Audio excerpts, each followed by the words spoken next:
Di hadapan Raja Ahab, Nabi Elia berdiri dengan berani. Ia menyampaikan firman Tuhan, bahwa tidak akan turun hujan di negeri itu. Bagi banyak orang, itu gila, tapi bagi Elia, itu ketaatan. Kadang Tuhan memanggil kita untuk berbicara sesuatu yang tidak populer, melakukan sesuatu yang tampak bodoh bagi dunia, tapi benar di matanya. Iman sejati bukan soal berani di hadapan manusia, tapi berani percaya pada Tuhan, bahkan ketika semua orang menentang.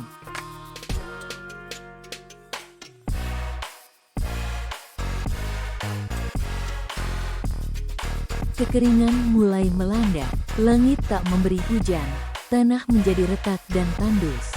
Orang-orang kehausan, hewan mati, dan harapan seakan hilang. Namun di balik bencana itu, Tuhan sedang bekerja.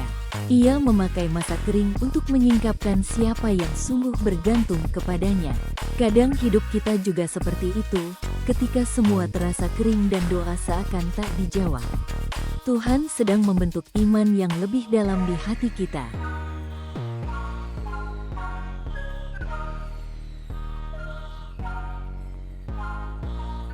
Elia berjalan sendirian di padang gurun. Tak ada teman, tak ada sumber air, hanya panas dan kesepian. Namun langkahnya tetap pasti, karena ia tahu Tuhan memerintah langkahnya. Ada masa di mana Tuhan membawa kita ke tempat sepi, bukan untuk menghukum, tapi untuk berbicara pribadi. Di padang kering itulah Elia belajar, bahwa keheningan juga bisa jadi tempat Tuhan menyatakan kasih-Nya.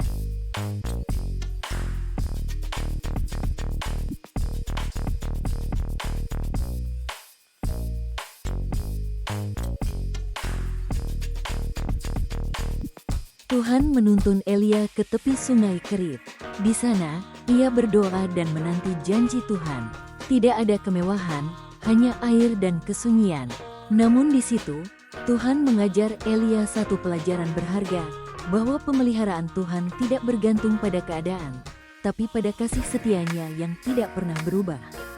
Kadang, kita baru menyadari betapa Tuhan cukup, ketika semua yang lain sudah hilang.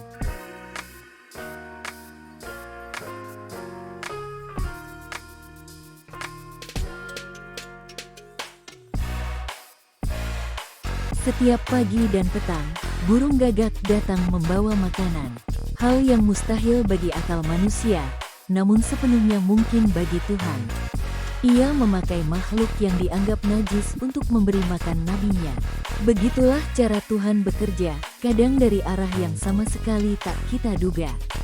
Jika hari ini kamu tak tahu dari mana pertolongan akan datang, ingatlah, Tuhan punya 1000 cara untuk menolongmu.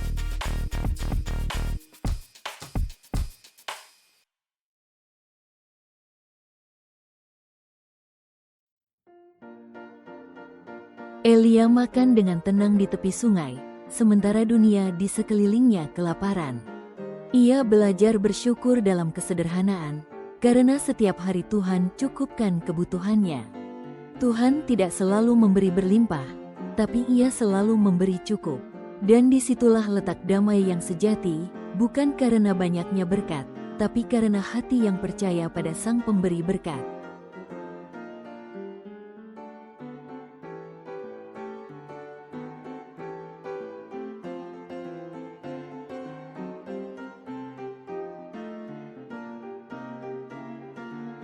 Hari demi hari, air sungai Kerit mulai mengering. Tuhan tidak hentikan keajaiban itu, Ia biarkan air surut perlahan.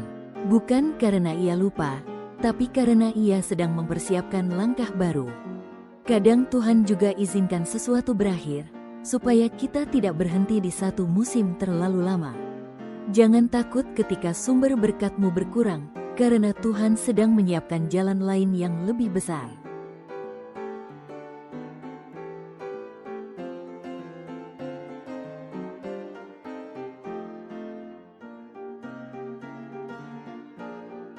Ketika sungai itu akhirnya kering, Elia bangkit dan berjalan lagi. Ia tidak tahu kemana arah berikutnya, tapi ia tahu, Tuhan yang memanggilnya akan menuntun setiap langkah. Begitu juga dengan kita, saat satu pintu tertutup, jangan panik, jangan menyerah. Tuhan sedang menuntunmu menuju musim baru yang penuh janji. Sebab tangan yang memelihara Elia di Sungai Kerit adalah tangan yang sama yang memelihara hidupmu hari ini. Ketika hidup terasa kering dan tak ada jalan keluar, ingatlah, Tuhan masih bekerja diam-diam. Ia yang memberi makan Elia lewat burung gagak, juga sanggup memelihara hidupmu dengan cara yang ajaib.